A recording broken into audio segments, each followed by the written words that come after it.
आज है 7 अगस्त गुरुवार का दिन। नमस्कार। हरकारा लेकर आया है आज के न्यूज़लेटर का ऑडियो, जिसे आपके लिए तैयार किया है निधीश त्यागी के साथ राजेश चतुर्वेदी, गौरव नौडियाल ने। जिन खबरों का जिक्र हम यहाँ कर रहे हैं, उनके लिंक्स और विस्तृत जानकारी मूल न्यूज़लेटर में है। सुनिए ऑटोमेटेड आवाज में। हरकारा यानी हिंदी भाषियों के लिए क्यूरेटेड न्यूज़लेटर। जरूरी खबरें और विश्लेषण। शोर कम, रोशनी ज्यादा। आज के इस ऑडियो न्यूज़लेटर में हम अंतर्राष्ट्रीय और राष्ट्रीय पटल की उन बड़ी हलचलों पर नजर डालेंगे जिनका असर सीधे तौर पर भारत और हम पर पड़ रहा है। सबसे पहले बात करेंगे भारत अमेरिका संबंधों में आए भूचाल की। राष्ट्रपति डोनाल्ड ट्रंप ने भारत से आने वाले सामानों पर 50% तक का भारी भरकम टैरिफ लगा दिया है, जिससे दोनों देशों के बीच व्यापार युद्ध की स्थिति बन गई है। हम जानेंगे कि आखिर क्यों एक बड़ा ट्रेड डील पटरी से उतर गया और इसके पीछे की कहानी क्या है। इस तनाव के बीच राहुल गांधी ने आरोप लगाया है कि अदानी समूह पर चल रही अमेरिकी जांच के कारण प्रधानमंत्री मोदी ट्रंप के सामने बेबस हैं। वहीं एक रिपोर्ट बताती है कि इन सब के बीच भारत पिछले 10 सालों में ट्रंप के पारिवारिक कारोबार के लिए सबसे बड़ा बाजार बनकर उभरा है। इसके बाद हम देश की अन्य महत्वपूर्ण खबरों का रुख करेंगे।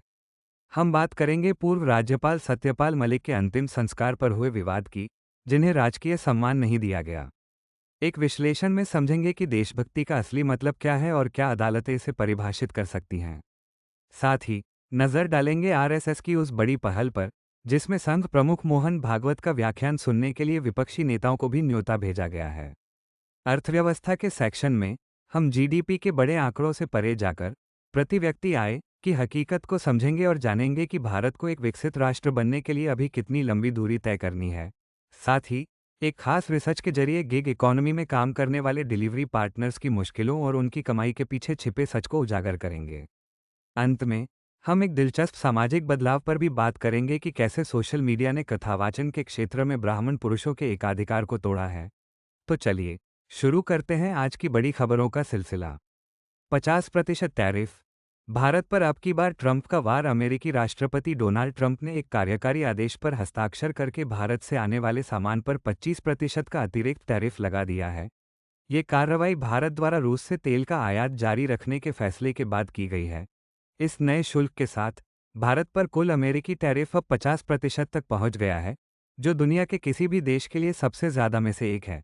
यह फैसला ऐसे समय में आया है जब यूक्रेन में शांति के लिए रूस को दी गई समय सीमा समाप्त होने में सिर्फ 2 दिन बचे थे।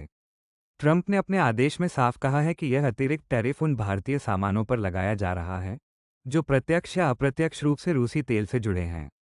हालांकि इसमें दवाओं जैसे कुछ उत्पादों को छूट दी गई है। ये कदम ट्रंप के उस बयान के ठीक एक दिन बाद आया जिसमें उन्होंने भारत के खिलाफ शुल्क बढ़ाने की चेतावनी दी थी, क्योंकि उनका मानना है कि भारत रूस की युद्ध मशीन को बढ़ावा दे रहा है। इस पर भारत ने तीखी प्रतिक्रिया दी है। विदेश मंत्रालय ने एक बयान में इस कदम को बेहद दुर्भाग्यपूर्ण, अन्यायपूर्ण, अनुचित और तर्कहीन बताया है। मंत्रालय ने कहा कि भारत का आयात बाजार के कारकों और 1.4 अरब लोगों की ऊर्जा सुरक्षा की जरूरत पर आधारित है। बयान में आगे कहा गया, ये दुर्भाग्यपूर्ण है कि अमेरिका उन कार्रवाइयों के लिए भारत पर टैरिफ लगा रहा है जो कई अन्य देश भी अपने राष्ट्रीय हित में कर रहे हैं। भारत अपने हितों की रक्षा के लिए सभी जरूरी कदम उठाएगा। क्यों पटरी से उतरा भारत अमेरिका व्यापार सौदा? कुछ समय पहले तक भारत और अमेरिका एक बड़े व्यापार सौदे के करीब दिख रहे थे, लेकिन अब यह सौदा ठंडे बस्ते में चला गया है। रॉयटर्स की एक रिपोर्ट के अनुसार इस गतिरोध के पीछे कई वजहें हैं। नई दिल्ली में अधिकारियों ने यह गलत अनुमान लगा लिया कि व्हाइट हाउस भारत के संवेदनशील कृषि और डेयरी क्षेत्रों पर नर्म रुख अपनाएगा, लेकिन असल में राष्ट्रपति ट्रंप और ज्यादा रियायतें चाहते थे। जब ट्रंप ने एक बड़े और जल्द होने वाले सौदे की उम्मीद जताई, तो दिल्ली के कुछ अधिकारी अति आत्मविश्वासी हो गए, जिसे ट्रंप प्रशासन ने अस्वीकार्य पाया। इसके अलावा प्रधानमंत्री मोदी और राष्ट्रपति ट्रंप के बीच सीधे संवाद की कमी भी एक बड़ा कारण रही। भारतीय अधिकारियों के अनुसार प्रधानमंत्री मोदी ने शायद इसलिए ट्रंप को फोन नहीं किया क्योंकि उन्हें डर था कि उन पर मौके पर ही कोई वादा करने का दबाव डाला जा सकता है। साथ ही भारत पाकिस्तान संघर्ष पर मध्यस्थता के ट्रंप के दावों के कारण भी मोदी ने उनसे दूरी बनाए रखी। ट्रंप के पहले कार्यकाल में दोनों नेताओं के बीच जो गर्मजोशी दिखती थी, वह अब खटास में बदल गई है। द इकोनॉमिस्ट की एक रिपोर्ट के मुताबिक इस साल फरवरी में जब प्रधानमंत्री मोदी व्हाइट हाउस गए, तो बंद दरवाजों के पीछे राष्ट्रपति ट्रंप ने उनके प्रति सम्मान की कमी दिखाई, जिससे भारतीय राजनयिक हैरान रह गए थे। पाकिस्तानी पत्रकार अब्बास नाजिर ने डॉन अखबार में लिखा है कि प्रधानमंत्री मोदी के दो कदमों ने ट्रंप को नाराज कर दिया। पहला, पिछले साल अमेरिकी दौरे के दौरान मोदी का ट्रंप के साथ एक बैठक को कथित तौर पर रद्द करना। दूसरा, इस साल मई में पाकिस्तान के साथ संघर्ष के दौरान व्हाइट हाउस को तनाव कम करने का आश्वासन देने के बाद भी भारत द्वारा मिसाइल हमले करना, जिसे अमेरिका ने एक खतरनाक कदम के तौर पर देखा। इस बदलते भू राजनीतिक समीकरण के बीच भारत अब अपने अन्य रणनीतिक साझेदारों के साथ संबंध मजबूत कर रहा है। राष्ट्रीय सुरक्षा सलाहकार अजीत डोभाल रूस के दौरे पर हैं, जहां वे रूसी तेल की खरीद और रक्षा सहयोग पर चर्चा कर सकते हैं। इसके बाद विदेश मंत्री एस जयशंकर भी रूस जाएंगे। साथ ही 7 साल में पहली बार प्रधानमंत्री मोदी के चीन जाने की भी खबरें हैं, जिससे दोनों देशों के बीच कूटनीतिक नरमी के संकेत मिल रहे हैं। इन तनावों के कारण क्वाड समूह के भविष्य पर भी सवाल उठने लगे हैं। विश्लेषकों का मानना है कि ट्रंप की यह कार्रवाई रूस, भारत और चीन से निपटने में उनकी हताशा का नतीजा है।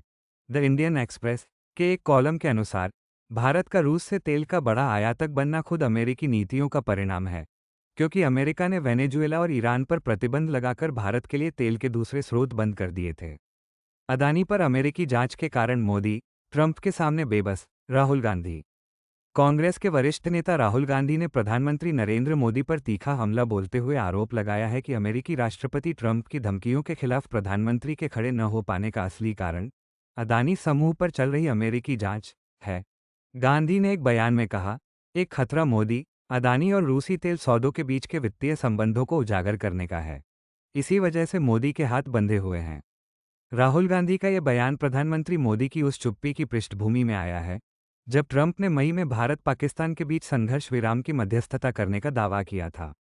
10 साल में ट्रंप ऑर्गेनाइजेशन के लिए भारत सबसे बड़ा बाजार बना। भले ही राष्ट्रपति ट्रंप ने भारत को डेड इकोनॉमी कहा हो, लेकिन उनके पारिवारिक नियंत्रण वाले ट्रंप ऑर्गेनाइजेशन के लिए पिछले 10 सालों में अमेरिका के बाहर भारत सबसे बड़ा बाजार बन गया है। एक रिपोर्ट के अनुसार पिछले साल तक ट्रंप ऑर्गेनाइजेशन ने भारत के कई शहरों में चल रहे प्रोजेक्ट से कम 175 करोड़ रुपए कमाए हैं। नवंबर 2024 में चुनाव जीतने के तुरंत बाद ब्रांड ट्रंप ने भारत में आक्रामक विस्तार शुरू किया। गुरुग्राम, पुणे, हैदराबाद, मुंबई, नोएडा और बेंगलुरु में कम से कम 6 नए प्रोजेक्ट्स लॉन्च किए गए।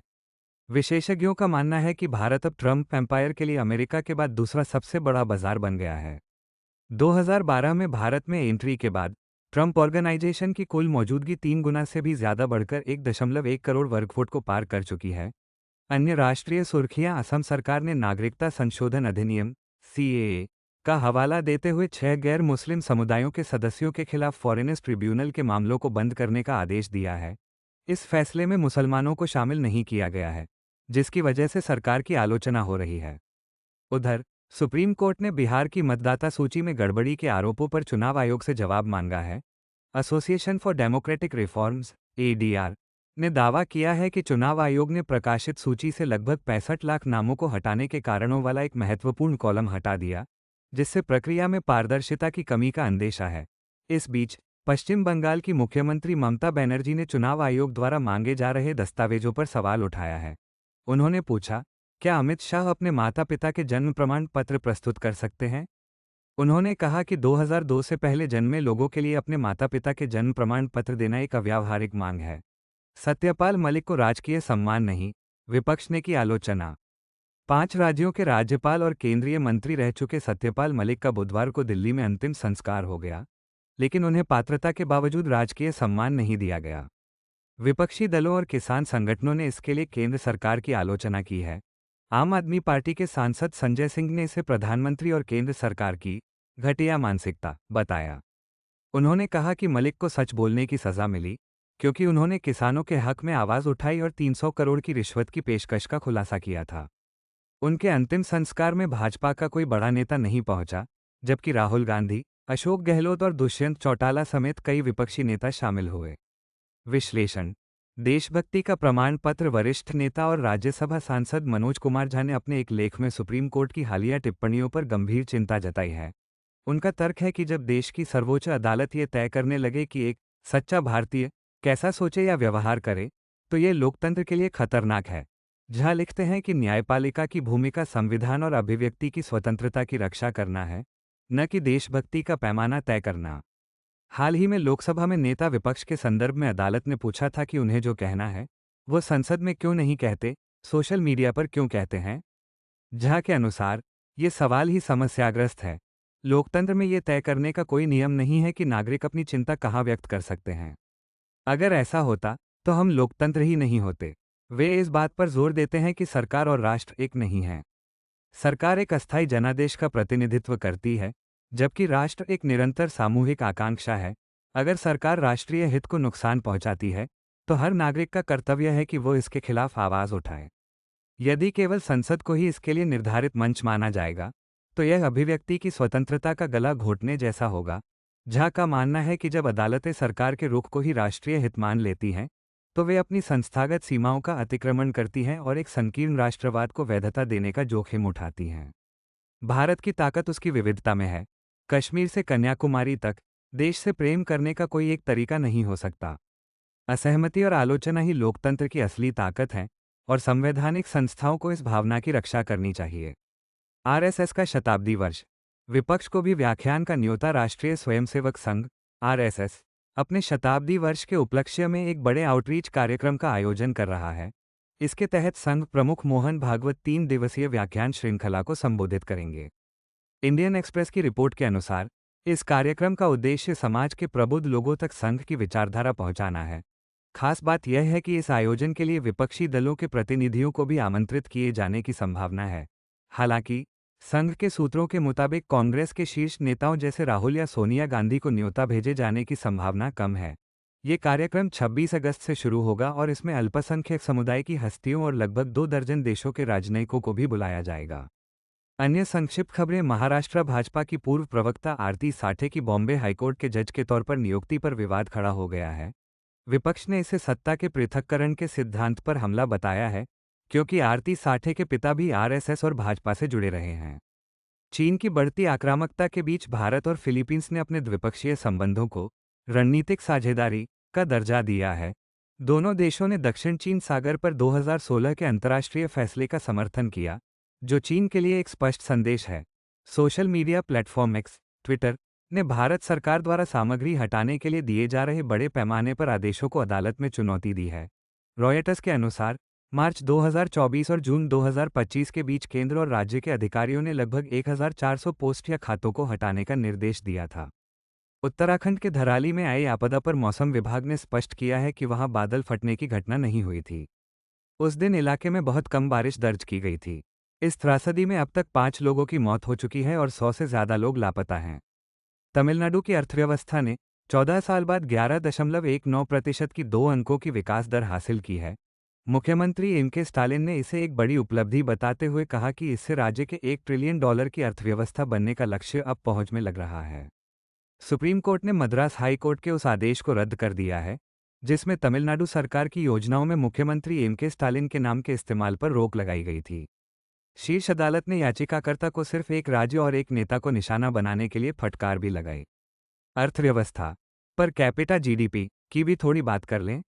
भारत को अक्सर दुनिया की 5वीं सबसे बड़ी और सबसे तेजी से बढ़ती प्रमुख अर्थव्यवस्था के रूप में प्रस्तुत किया जाता है। इन आंकड़ों को देखकर लगता है कि भारत जल्द ही एक विकसित देश बन जाएगा। लेकिन अर्थशास्त्री राजेश्वरी सेनगुप्ता के एक विश्लेषण के अनुसार ये तस्वीर अधूरी है। उनका कहना है कि किसी देश की समृद्धि का असली पैमाना उसकी कुल जीडीपी नहीं, बल्कि प्रति व्यक्ति जीडीपी या प्रति व्यक्ति आय होती है। इस पैमाने पर भारत अभी भी दुनिया के 108 देशों से पीछे है। भारत की विशाल जनसंख्या के कारण कुल जीडीपी का आंकड़ा भले ही बड़ा दिखे, लेकिन जब यह आय हर नागरिक में बढ़ती है तो हकीकत कुछ और नजर आती है। चीन के साथ तुलना आंखें खोलने वाली है। 1960 में भारत की प्रति व्यक्ति जीडीपी चीन से थोड़ी ज्यादा थी, लेकिन आज चीन की प्रति व्यक्ति जीडीपी भारत से दोगुनी से भी अधिक है। सरल शब्दों में कहें तो भारत की प्रति व्यक्ति जीडीपी आज उस स्तर पर है जहां चीन 2007 में था। विकसित देशों से तुलना करें तो यह अंतर और भी बड़ा है। भारत की आज की प्रति व्यक्ति आय अमेरिका में 1890 के दशक के बराबर है। विश्लेषण ये स्पष्ट करता है कि केवल जीडीपी के आकार या विकास दर पर ध्यान केंद्रित करना एक गलती हो सकती है। असली सवाल ये है कि इस विकास का लाभ आम भारतीय नागरिक तक कितना पहुंचा है। 2047 तक विकसित राष्ट्र बनने के लिए अर्थव्यवस्था को लगातार कई दशकों तक 8 से 10% की दर से बढ़ना होगा, जो एक असाधारण चुनौती है। इसलिए बहस का केंद्र जीडीपी के आंकड़ों से हटकर भारतीय लोगों के जीवन स्तर को बेहतर बनाने पर होना चाहिए। रिसर्च। गिग इकोनॉमी में डिलीवरी पार्टनर्स का बुरा हाल। द इंडिया फोरम में प्रकाशित एक रिसर्च भारत की गिग इकोनॉमी की चकाचौंध के पीछे की हकीकत को सामने लाती है। कॉर्नेल विश्वविद्यालय के शोधकर्ता कासिम सैयद ने नागपुर में 2 महीने तक एक डिलीवरी पार्टनर के रूप में काम करके इस दुनिया का अनुभव किया। उनकी रिसर्च बताती है कि डिलीवरी पार्टनर बनने की प्रक्रिया आसान दिखती है, लेकिन इसके लिए 400 रुपये साइन अप शुल्क और 2000 रुपये का बैग और यूनिफॉर्म खरीदना पड़ता है, जिसकी कीमत कमाई से काटी जाती है। इन पार्टनर्स को स्वतंत्र ठेकेदार माना जाता है, कर्मचारी नहीं, इसलिए उन्हें कोई सुरक्षा या न्यूनतम मजदूरी की गारंटी नहीं मिलती। कमाई का गणित भी बहुत जटिल है। ईंधन, मोबाइल डेटा, गाड़ी का रखरखाव और चालान जैसे खर्चे निकालने के बाद एक डिलीवरी पार्टनर 10 घंटे की शिफ्ट के लिए दिन में मुश्किल से 200 रुपये ही कमा पाता है। ज्यादातर ग्राहक टिप नहीं देते और काम के शारीरिक और मानसिक दबाव का बोझ भी उन्हें खुद ही उठाना पड़ता है। रिसर्च का निष्कर्ष है कि जब तक इन कामगारों को वास्तविक अधिकार, पारदर्शी कमाई, स्वास्थ्य सुरक्षा और संगठित होने का हक नहीं मिलता, तब तक भारत की गिग इकोनॉमी कुछ लोगों के लिए समृद्धि लाने की बजाय लाखों लोगों के लिए सिर्फ गुजारे का एक अस्थिर साधन बनी रहेगी। सोशल मीडिया ने तोड़ा कथावाचन में ब्राह्मणों का एकाधिकार। स्क्रोल की एक रिपोर्ट के अनुसार सोशल मीडिया ने एक दिलचस्प सामाजिक बदलाव को जन्म दिया है। अब तक हिंदू शास्त्रों का पाठ या कथावाचन मुख्य रूप से ब्राह्मण पुरुषों का क्षेत्र माना जाता था, लेकिन अब महिलाएं और पिछड़े वर्ग के लोग भी बड़ी संख्या में कथावाचक बन रहे हैं। रिपोर्ट बताती है कि ये नए कथावाचक सोशल मीडिया और इंटरनेट का उपयोग करके खुद को प्रशिक्षित कर रहे हैं। वे ऑनलाइन धार्मिक किताबें पढ़ते हैं और दूसरे कथावाचकों को देखकर सीखते हैं। इस बदलाव से परंपरागत ब्राह्मण कथावाचकों में कुछ असंतोष भी है, लेकिन कई लोग मानते हैं कि भगवत कथा पर सभी हिंदुओं का अधिकार है, चाहे उनकी जाति या लिंग कुछ भी हो। हाल ही में जब उत्तर प्रदेश में कुछ पिछड़ी जाति के कथावाचकों पर हमले हुए, तो काशी विद्वत परिषद ने भी स्पष्ट किया कि कोई भी हिंदू जाति की परवाह किए बिना भगवत कथा सुना सकता है। ये दिखाता है कि कैसे टेक्नोलॉजी परंपरागत सीमाओं को चुनौती दे रही है और समाज में नए अवसर पैदा कर रही है। आज के लिए इतना ही। हमें अपनी प्रतिक्रिया और सुझाव ज़रूर बताएं। हरकारा के अगले अंक में फिर मिलेंगे। आप हमें व्हाट्सएप, लिंक्डइन, फेसबुक, यूट्यूब और ट्विटर पर भी फॉलो कर सकते हैं। धन्यवाद।